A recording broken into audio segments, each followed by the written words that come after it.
তিনি ডক্টর মোহাম্মদ ইউনূস। কিন্তু কেন হঠাৎ করেই ডক্টর ইউনূসকে পূর্ণ রাষ্ট্রপতি হিসেবে চাইছেন তারেক রহমান? এর পেছনে কি পশ্চিমা বিশ্বের কোনো আন্তর্জাতিক চাপ রয়েছে, নাকি এটি বিএনপির এক বিশাল রাজনৈতিক মাস্টার স্ট্রোক? আসসালামু আলাইকুম ভিউয়ার্স, আমি এহসান খান আর আপনারা দেখছেন এহসান খান ইউটিউব চ্যানেল। আশা করি আপনারা সবাই ভালো আছেন। क्या प्रोफेसर मोहम्मद यूनुस नए प्रेसिडेंट बनने जा रहे हैं बांग्लादेश के? क्या मिर्जा फखरुल इस्लाम या फिर दोस्तों हफीजुद्दीन जो स्पीकर हैं, क्योंकि 90 दिन तक वो रहेंगे प्रेसिडेंट। और अब जो प्रोफेसर मोहम्मद यूनुस हैं, इनके बारे में खबरें ये आ रही हैं, इंडियन मीडिया भी कह रहा है कि अगर प्रेसिडेंट इनको बना दिया जाता है तो ये बांग्लादेश की तरफ से एक मास्टर स्ट्रोक होगा। और जो प्रोफेसर यूनुस हैं, इनके बारे में कहा जाता है कि दुनिया भर में इनको रिस्पेक्ट की नज़रों से देखा जाता है और बांग्लादेश को अभी ज़रूरत है कि कोई ऐसा ऊपर लीडर बैठे आके जो बांग्लादेश को रेस्क्यू कर सके। और अगर प्रोफेसर यूनुस आ जाते हैं तो एक एंगल से ये भी कहा जा रहा है कि फिर जो तारिक रहमान हैं वो कैसे जाएंगे हिंदुस्तान में जो मोदी जी ने बुलाया है। तो दोस्तों इसी के ऊपर एक वीडियो क्लिप है, वो देखेंगे पहले, फिर हम इसके ऊपर डिटेल से बात करने जा रहे हैं। हमारे साथ जुड़े रहिएगा, आखिर तक इस वीडियो को जरूर देखिएगा।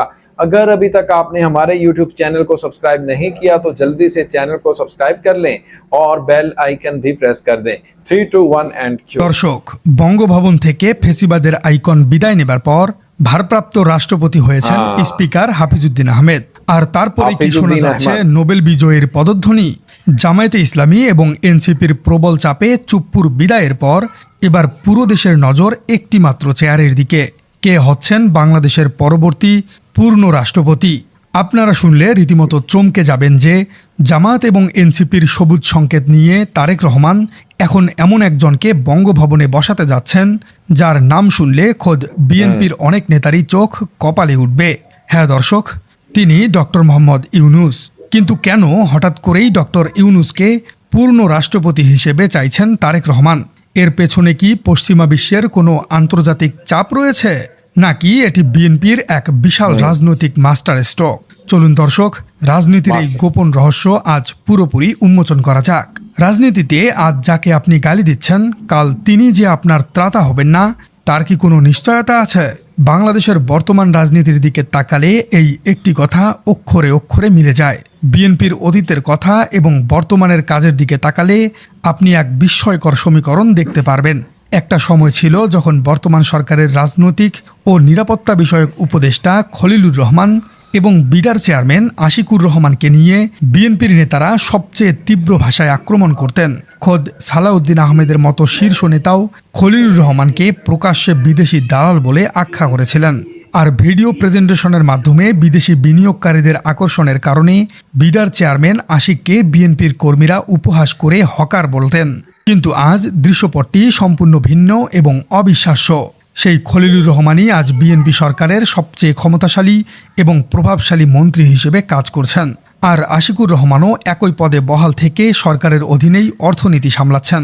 খলিল এবং আশিকের এই ঘটনাটি একটি চরম বাস্তবতাকে আমাদের চোখের সামনে একেবারেই স্পষ্ট করে দিয়েছে।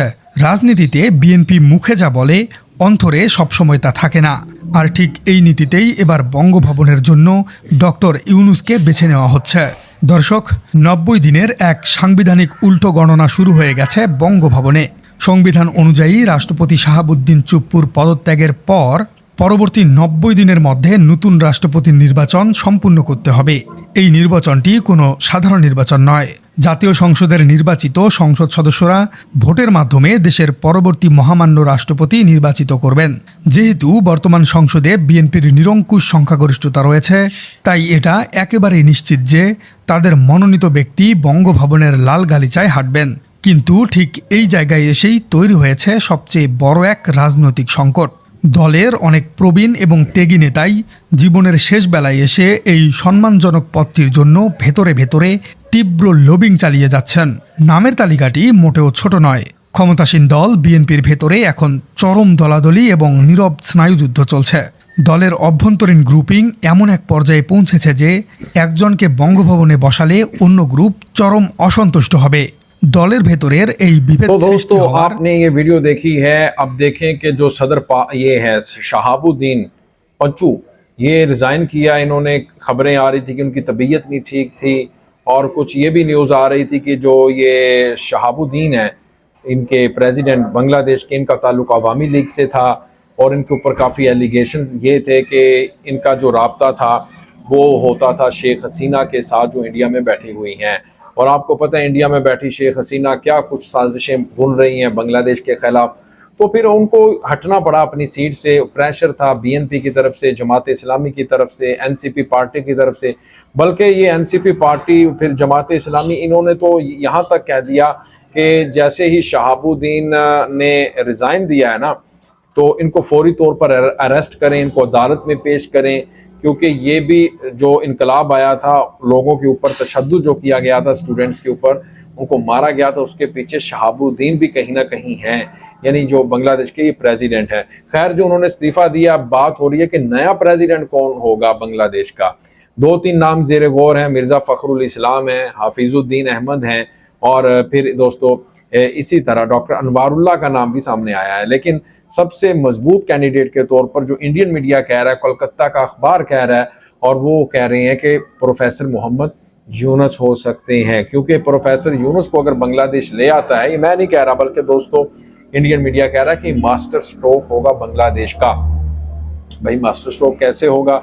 वो इसलिए होगा क्योंकि अमेरिका में, यूरोपीय यूनियन में, दुनिया भर में, फ्रांस में, स्पेन में जो यूनुस हैं उनको बहुत ज़्यादा वहाँ पर इज्जत की नज़रों से देखा जाता है, बड़ा रिस्पेक्ट की नज़रों से उनको देखा जाता है, और बहुत ही उनको प्यार प्रेम मिलता है। तो ऐसा एक लीडर बांग्लादेश को अब मौजूदा हालात में चाहिए जो बांग्लादेश को यहाँ से उठाकर ऊपर की तरफ ले जाए। जिस तरह इन्होंने ग्रामीण बैंक के ज़रिए, इन्होंने लोगों को माइक्रो फाइनेंसिंग के ज़रिए क्या कुछ नहीं दिया, लोगों को उधार में बगैर सूद के कर्जे दिए, बिजनेस करवाए, गुर्बत से लोगों को निकाला, ये काम किए हैं। प्रोफेसर यूनुस ने पॉवर्टी में कैसे लोगों को बाहर निकालने में इन्होंने बहुत बड़े काम किए हैं। ऐसा लीडर चाहिए बांग्लादेश को इस वक्त, प्रोफेसर यूनुस की जैसा, जो बांग्लादेश में आए और बांग्लादेश को तरक्की की मनाजिल तय करवा दे।